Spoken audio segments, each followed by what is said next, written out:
gotta tell somebody. This is the best thing I've ever seen. That. Let's talk about that. You need this. Listen to this. Memorable and exciting. Well, then be less boring. I'm going to tell everyone. Wait here. Mighty remarkable, Big Daddy. Remarkable? Welcome to Remarkable, a podcast for B2B marketers that deconstructs the most iconic moments in film, television, pop culture, and advertising for a single purpose: to give you, the B2B marketer, the same storytelling techniques that the pros use. In each episode, you will learn techniques from Hollywood, Pixar, Marvel, and beyond, from Spielberg's hands to yours, bringing remarkable content ideas to you every single week. I'm Ian Faison, CEO of Caspian Studios. This is Remarkable. This week, we're talking about B2B marketing lessons from The Matrix with the Director of Content Marketing at Deel. Have you ever had a dream, Neo, that you were so sure was real? What if you were unable to wake from that dream? How would you know the difference between the dream world and the real world? What is happening to me? Welcome to the real world.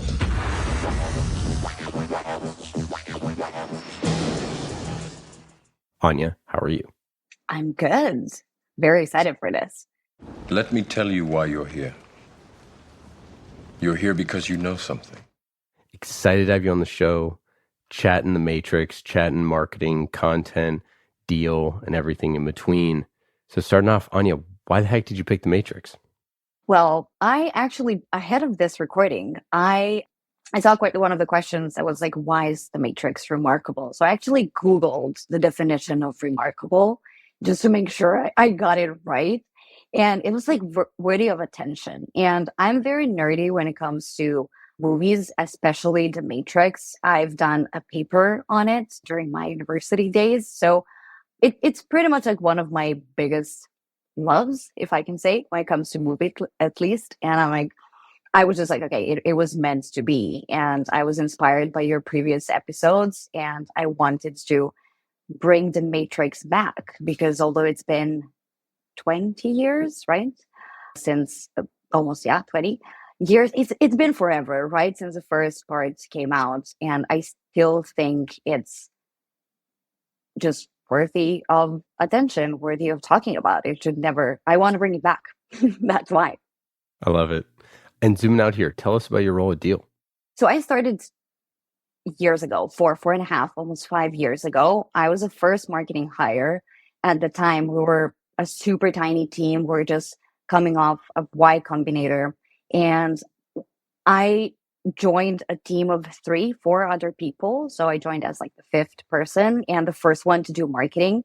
So at any early stage startup, the marketing person is also now doing customer support, also doing a bit of sales, a bit of outbound, a bit of whatever you need me to do type of role. I mean, obviously the rest of the team did as well. So it was 2019 when we officially launched. And right now I'm doing content marketing. I lead a team of content writers and content marketing managers. And now I focus on long form content. But prior to that, I did a bit of everything. But I'm now lucky to be a part of a larger team and a larger department that are a bunch of experts who really know their thing. So we are now a full stack marketing engine. And we'll get much more into that content strategy here later in the show. But back to The Matrix. So Meredith, if someone has not watched a movie in 20 years, what is The Matrix? I imagine that right now you're feeling a bit like Alice, tumbling down the rabbit hole.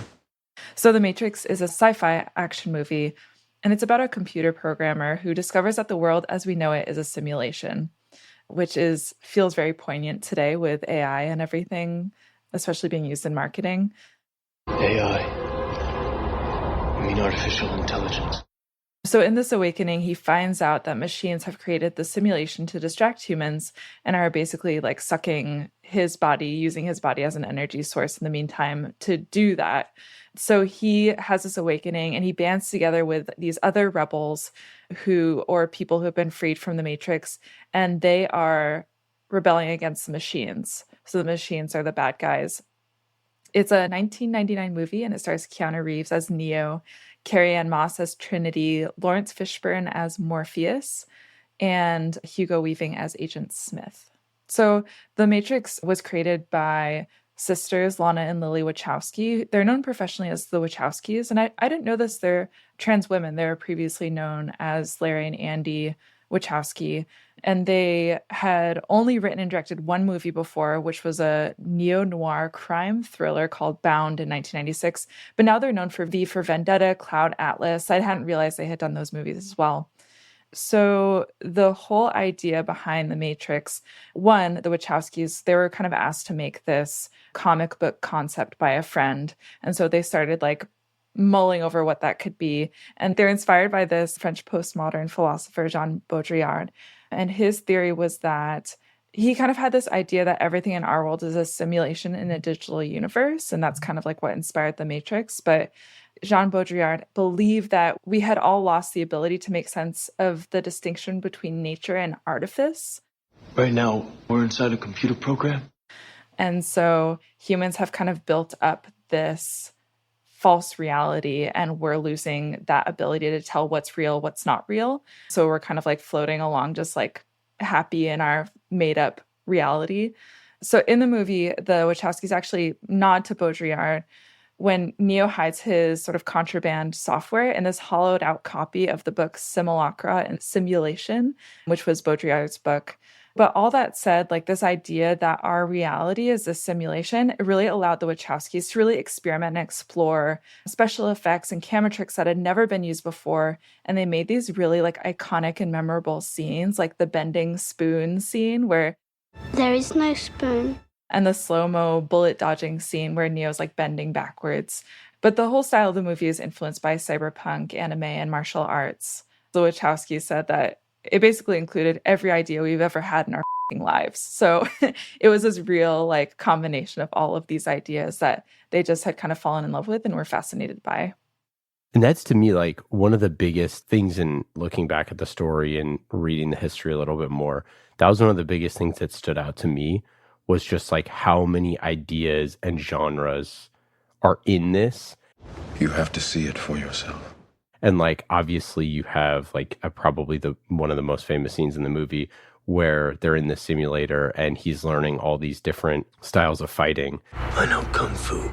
And it's kind of like an analogy for the movie that there's like so many different styles of filmmaking and of like ideas and genres, and they're all sort of like molded in one, and it all makes sense because it's a simulation, right? The whole first part of the movie feels like completely different from like the middle part of the movie, which feels completely different from the end part of the movie. It's almost like it's like three different movies, and it just feels like such a blend of style. And you feel the comic book part, and you feel the anime part, and you feel, of course, all of the really cool martial arts piece that's in there and this crazy science fiction stuff. So it's just it's a masterpiece, and I love it. It's one of my favorite movies ever.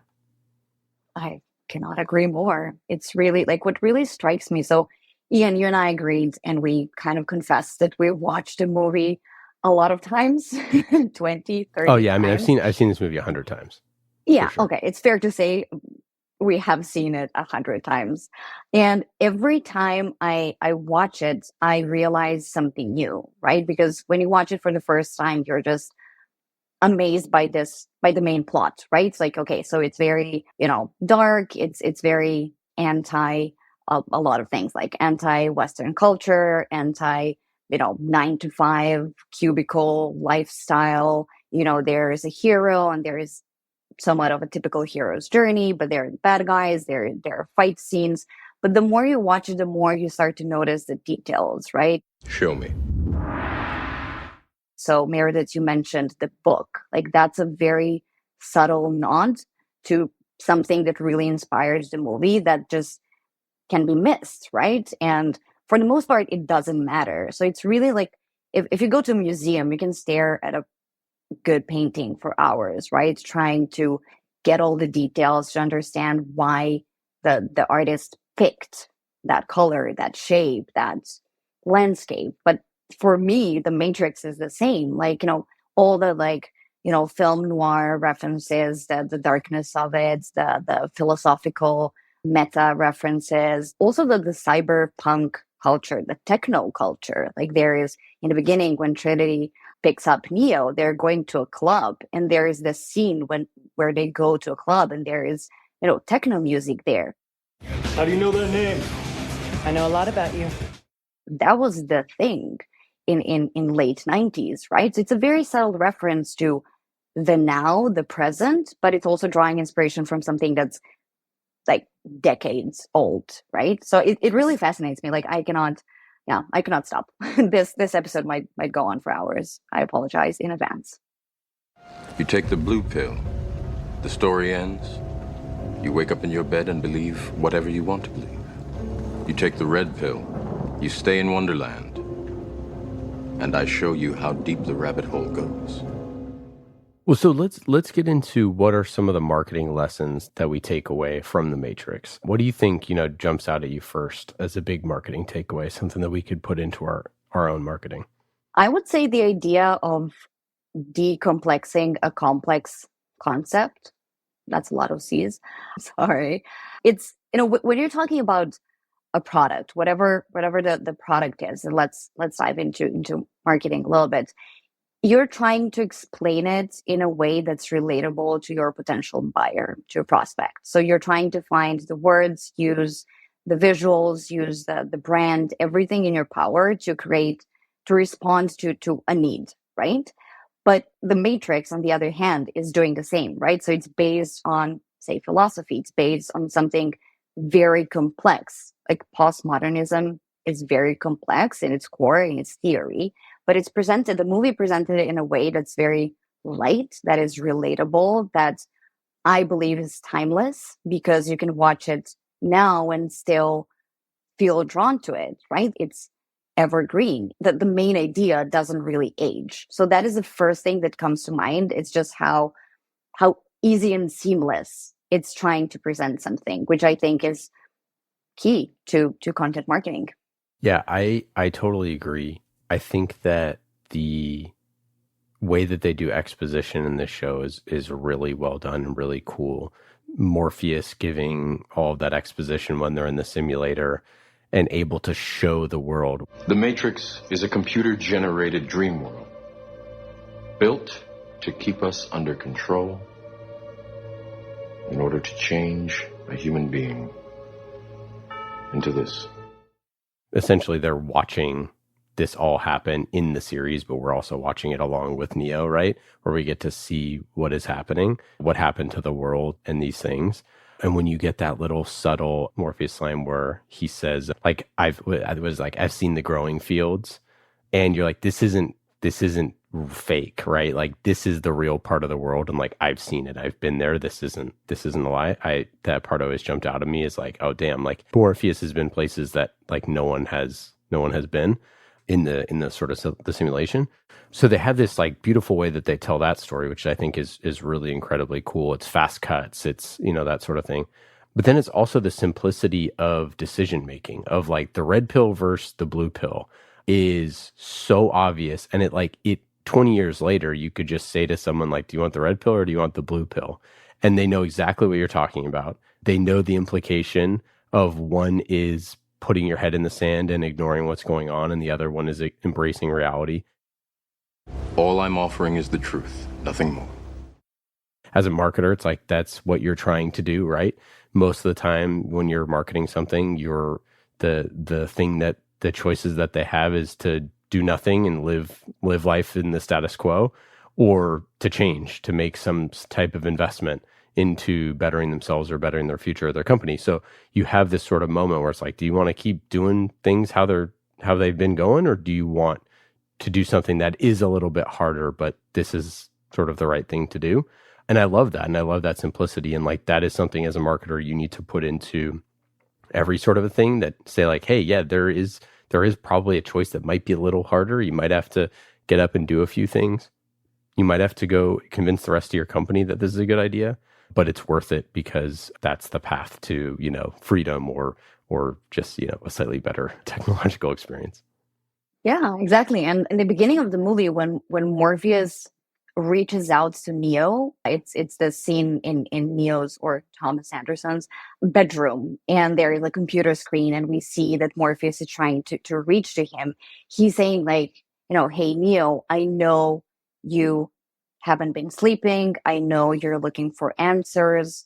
I know that you're trying to go beyond what is your truth, which is just, he's addressing his markets, right? Like he's using his own pain points and troubles to, I don't want to say lure him, but to attract him to the idea of questioning and challenging the truth, or what the definition of truth is, right? Because Thomas Anderson lives his ordinary life. There is nothing too good about it, nothing too bad about it. It just, days go by, and etc. And then Morpheus is offering something else. He's offering him a window to another definition of truth, right? And he says, remember, I'm only trying to show you the real world. I'm only trying to give you the truth. This isn't real. How you use it is yours. Like he's not pitching him the idea of you're going to save the world. He's pitching him the idea of I'm going to give you the answer to the questions that you've been having, which is 101 marketing. Yeah, Neo's got pain points, right? Right. he's got things he needs to solve, and Morpheus is just laying out those pain points. Another scene that points to that later in the film, which they just do such a good job of pacing and bringing the viewer along with Neo, with what is possible in this new world, and like what is he possible of doing. When he says, so you're saying I can dodge bullets? I'm saying when the time comes you won't have to. And it's that little nod to the future to say like, what is the rest of this film going to be? Like what are we talking about? Like that's crazy. It's foreshadowing the fact that he is going to dodge bullets. It's foreshadowing the fact that he's going to be able to fly at the end of it, or stop bullets and then fly. And like, it's this idea that, again, if this was a sales pitch, which it is, right? And Morpheus is trying to, to sell Neo on joining him and to become the chosen one and to do all this stuff. And he's constantly pitching him all these things. And he's just giving him those glimpses of what's possible and just showing him, bit by bit that if you keep going down this path, that you're going to be able to do things that you never thought were possible. And like Morpheus is the best sales. I mean, if he walks in the door for me, I'm still taking the blue pill, but I'm at least thinking about it. Yeah, he's the just embodiment of a subject matter expert, right? Through storytelling, he tells you, I've been there, I've seen this, I know, I've been on both sides, I'm trying to do this and that for you. So it's really like he's really selling this idea, but then he's also upselling, right? And what I really appreciate about the movie is that it's very believable, right? Like when Neo is very fresh and he's reborn and he's in training, that scene when he's trying to jump from one building to another, like jump from one roof to another, they tell him like, everybody fails at their first attempt. And everybody's like on the edge of their seat, like, will he make it? Try to relax. We're all on the edge of the seat. And it's in movies, it's natural that, since he's the one, we expect that he makes it, right? Because it's what movies usually are about, right? The superhero movies, they can do anything, but he falls. He's bleeding, right? And we're like, damn it, he missed it. He did not make it this time, which makes it really believable. And we're talking about jumping, through air and skipping like buildings. It's insane. That's impossible. But it makes it relatable. Like, of course, like he's in level 1, he's in training, he's not there yet. But we got to a point where he's like bending universes, right? He just goes to some next level thing that is very unexpected. And I think that's the beauty of it. It just makes a superhero movie really believable, which is remarkable, if you ask me. I also love how when we meet Trinity, when we meet Morpheus, when we meet these people, that they've built them up so much before you meet them, where it's like you're like, you feel like you're like, what is this person? They're mysterious. They're like famous somehow, like the Trinity, like the Morpheus. Like these people are like, you know, somewhere between ghosts and heroes and infamous, you know, vandals or villains or whatever. And like, you don't even know what they are. And they build them up in like a fraction of a second in the story. It's like incredible how quickly. And then you meet them and they're as cool as advertised. Like, do you know how hard it is to like make someone that cool that quickly? Don't think you are. Know you are. Morpheus has the sunglasses that don't have the sides on them, which is like one of the greatest costume choices in like movie history. The long jackets, they hype things up in the movie every time. It's all these just like little cliffs that get you to the next step, and it's always cooler than the next thing. You're like, it's just incredible how well they do that, and they build suspense, and then they release suspense, and then they build it again, and it's just so well done. Right, but the three characters, the three of them are actually built on the basis of the Holy Trinity, right? So it's the Father, the Son, and the Holy Spirit, right? So obviously Morpheus is the Father, Neo is the Son, but then Trinity is the Holy Spirit, and it's like without her, they're not whole. And again, it's the third person. Like usually you have the hero and the sidekick. You don't have the three of them. You have foursomes or, you know, more people, like, you know, Guardians of the Galaxy. There are more people there. They're a gang, but these are just three, and each of them is so cool, as you said. And it's just you want to be all of them. Like I remember, because 20 years ago I was, you know, younger, and I was obsessed with all three of them. Like I didn't, you know, grow up wanting to be Trinity just because she's a woman and I related to her the most. I wanted to be, you know, have her, of course, leather catsuit because it got me in a time where I was into, you know, looking cool. But then I was like, okay, I want to have the, I know, courage of Neo, or I want to have the wisdom of Morpheus. So it's really intertwined, but it's, again, super seamless. Yeah, another thing that as a creator and as a marketer that I think is such a good lesson is that of how they said that it was every idea we've had in our fucking lives. Because I think that there is some hesitancy from marketers, and this is part of the reason why we made the show in the first place, to not want to like pull in a bunch of different things that they like and put it into one thing. And because like you think of like this movie has kung fu, it has like crazy gun scenes, it has sort of like an espionage type feel, it has robots, it has like lots of religion references, it has so many different elements that they put together, as we've discussed, that probably most people aren't going to pull in the things that they're passionate about or curious about and just put it into their content. But that's what makes it feel so cool and different. And like the cramming of worlds together in that way is what makes this feel so like unique. And I think it's unlike any movie, you know, that's ever been made. But there's obviously, you can see the threads of all the different movies that they sort of put into it, and not just movies and books and comic books and all that stuff. And I think that's a good piece of advice for marketers. So like, take a few things that you are really passionate about, content that you love, and like take two and just put it together, right? Like peanut butter plus jelly, it makes something better, right? Like combine two things that you like together and try to make something in that format, and you could create in sort of a different palette than perhaps if you were just trying to like just copy one thing. Right. Yeah. And also like when you talk about marketing, like you're trying to combine all of these ideas because your product or software or whatever you're selling has so many cool features, but not everybody will be amazed or find every feature as useful because it just depends. So when you're creating your content, try and come up with the best content possible, combining every fucking idea you ever had, and people will pull things from it. Like they will take what serves them best and just enjoy that. So when it's the same when it comes to content, when it comes to use of a product, like the features that, for example, like, the three of us are using the same tool. Like we're all using a mobile phone, right? And let's say that all three of us have iPhones.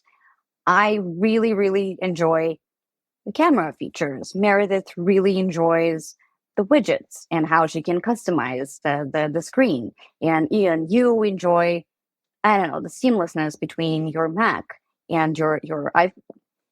These three things are very distinct, very different, but all equally cool. So talk to everybody, try and address as much as you can, combine all your ideas, and a great product marketing or content marketing is done. Equals success. Yeah, well, I mean, I think that the way that they do the fight scenes, I mean, every fight scene is great in the entire movie. They're all incredible. They have these really cool constraints because they have to get to a phone. So like that's really cool. And it's like they have to get to the phone. So there's these internal constraints of like, that they have to get back to a phone. They're communicating back, towards this thing. We know that they're worse than the people they're fighting, right? It's like the whole thing is don't fight, just run, right? Like that's like the whole thing. And then now it's this, like that's the rule. So Neo has to break the rule, which is fight. And then once Morpheus gets taken, then they have to break the rule and they have to like go in and fight them. And you have this amazing bad guy in Agent Smith, who's a robot, or a machine, but he's not just a machine. He's clearly sentient, right? Like the machines, when they show them in actual Earth, they just look like machines. But when you see Agent Smith, he talks like he's sentient. He acts like he's sentient. So it's this like super arch villain. And then it's basically the last scene is essentially out of a video game, right? It's like you got to get to the boss. The boss is, it's the same thing as Mario, right? Like the princess has been captured and you have to fight through all the minions to get to it. And, and they have like the trench coats and all the weapons and all the stuff. And it feels so earned to have this massive giant fight scene, this like savior type moment for him when the whole movie you said, don't fight these people and run and do all this stuff. And it's just a culmination. Then the final fight scene where you actually, can stop bullets and Agent Smith is the one who runs. That's like just poetry, right? It's just so good. And so I just think that, in terms of takeaways for marketing, that like in our own marketing, I don't know how you compete with the fight scenes in the Matrix, but I think that try. Yeah, right, you can. But I think that it's very earned in the way that he's leveled up throughout sort of the story. Absolutely. Yeah. I have a question for you, if I may ask. Yes. Because that question has been unanswered for me for all these years. So you mentioned that they're running towards the phone booth to save themselves.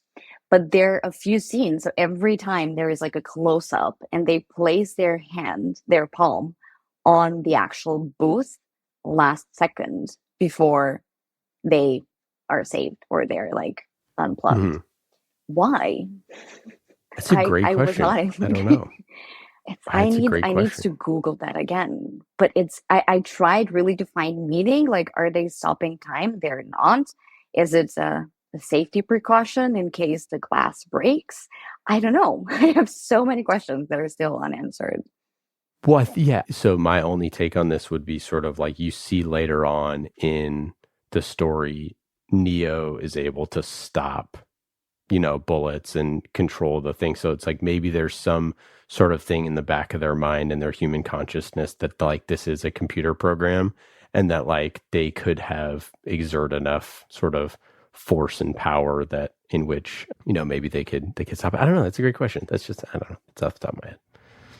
Off of what you just said, Anja, which I've been thinking about too, is like there's obviously so much symbolism and deeper meaning to the movie that I think that like it inspires just this curiosity with viewers where like they're playing with some very familiar symbols like the white rabbit and then some that are not so familiar and you're like, well, why? Why does he place his hand on the phone booth and what's that about? And I think that part of like good marketing is like inspiring curiosity with your audience and making them ask questions about how things work. And part of that too, I think, is like confusion about like what does this do? What does this red button do or whatever, And I think that like getting people to talk about it, getting people to ask questions is really important.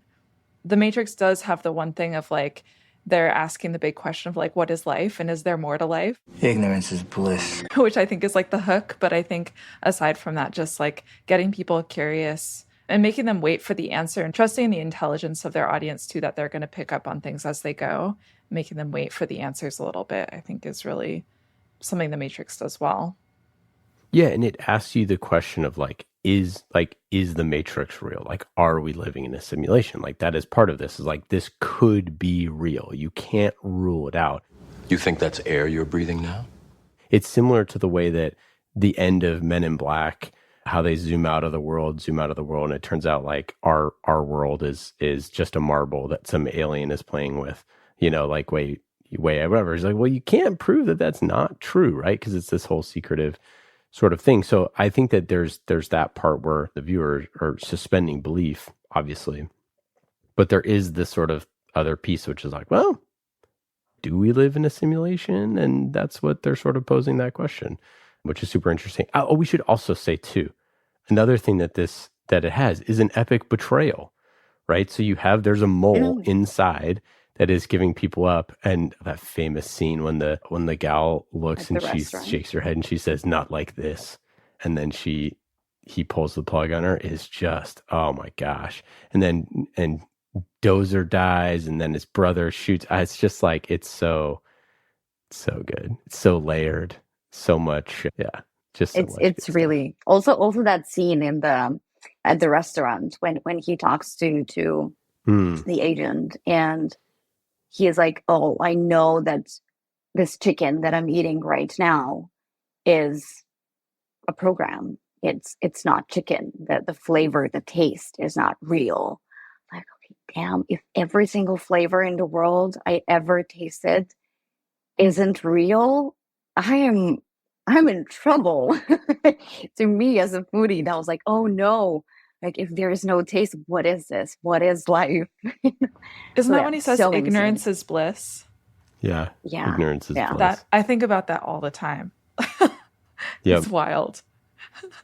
I say the lines I quote the most are, I use the "not like this" gif all the time. That's great.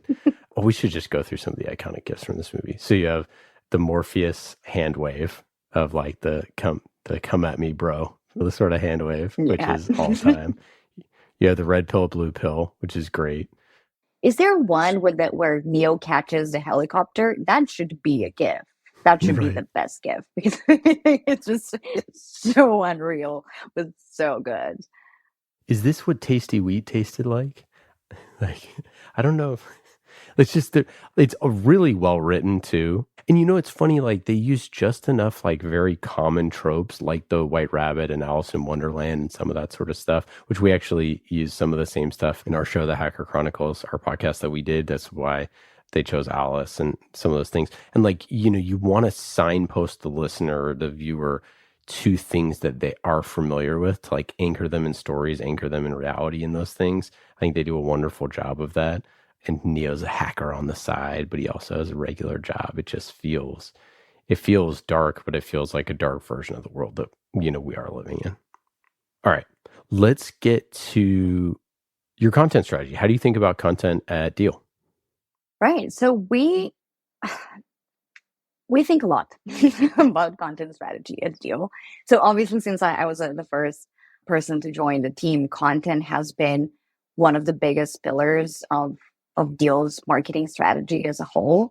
And I'm eternally grateful for the trust that I got from the rest of the team and from C-level leadership in content, because content has different, like it doesn't necessarily directly convert. Return on investment is a bit slower, especially if you're talking about SEO. We can talk a bit more about ROI later on, but I like to think of it as response to your prospect or a person at any stage of finding a solution process. So the readiness to purchase is very important when you think about content marketing, because you need to basically answer every single question that all the people who are looking at your product have. So basically, it's like the marketing funnel, right? So you have top of the funnel, and content you produce there is just informational. It's educational. It's talking about the topic that your product is connected to, right? So it's a lot about, what is articles or, listicles, the lighter content. That as you move closer to the middle of the funnel, your content needs to be a bit more product heavy. So it needs to talk about specific solutions, specific questions that your prospects may have. But not all of it has to be salesy and pushy, because they're just considering, they're exploring their options. So they're looking at competitors, they're Googling best product for XYZ. They're turning to their colleagues, to their network to get recommendations. And then the very bottom of the funnel is where you really push them off their edge. They're really thinking about it. They're considering your product. They know enough about it. So if you combine a very specific need and very specific, and this is where it gets really targeted, like pain point or whatever it is, you pitch them your own product. You explain why your product is the best in the industry or best for that problem. So that is how we think about content strategy. And I mean, on top of that, yeah, I think you need to be really flexible with it, because the markets change, the business landscape change, the economic factors change, right? So what you devise as a plan for this year might not work next year, because we are living in very uncertain times. We don't know how next few years are going to look like. So being lean and flexible is, I think, the right way to address any strategy, but content strategy in particular. How do you view the ROI of content and justifying the creation of content to senior leadership? Well, it really depends what you want to achieve with content. And I think that the first thing you need to do is get the buy-in from senior leadership and set the right expectations. Because we have seen endless cases where a CEO of a company or like an early stage startup is looking for a marketing person or a person who does search engine optimization. And their request is, get me on the first page of Google. And that's it. To get you to the first page of Google can take anywhere from 6 months to 5 years. So it takes time. You need to explain that if you're into getting and driving traffic organically, it's possibly going to take years, not because you're doing a bad job, but because it takes time to build topical authority. If you're new, it takes time to get all the triggers and signals that search engines are looking for, and that we don't even know. There is no comprehensive list of all the Google ranking factors. Nobody knows. It's like the big secret. It takes iterations. It takes possibly years. Also, if that's traffic and SEO, but if your C-level or senior leadership idea of content marketing is write a blog post and that's going to bring me customers, they're wrong.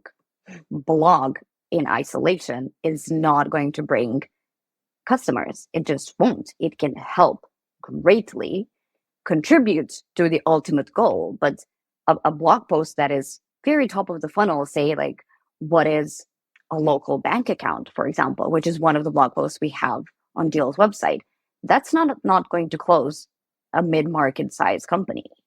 And you cannot really put a call to action to request a demo on such a content piece because they're not ready.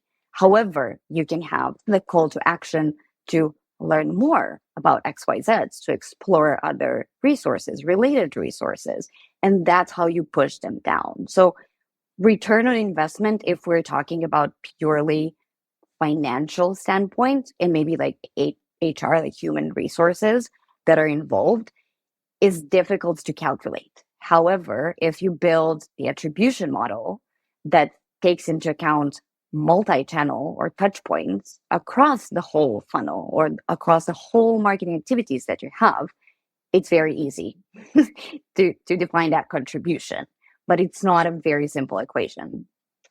And that's a very long answer to your short question.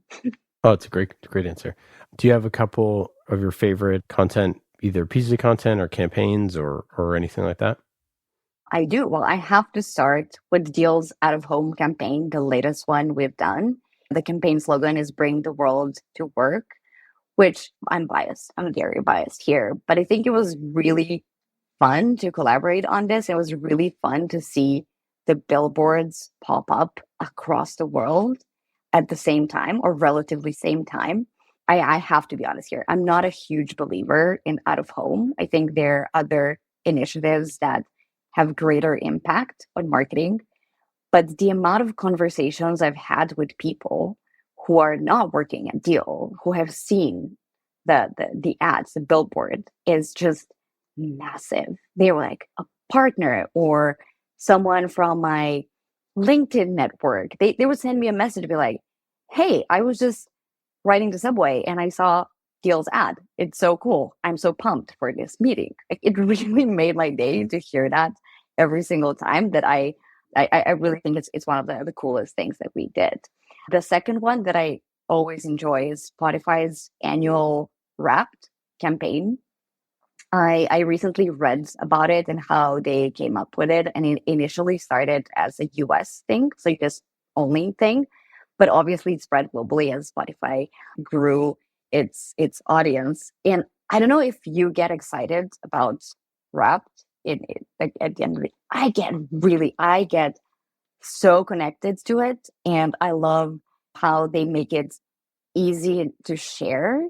My whole feed on every social media platform is in Spotify Wrapped in December.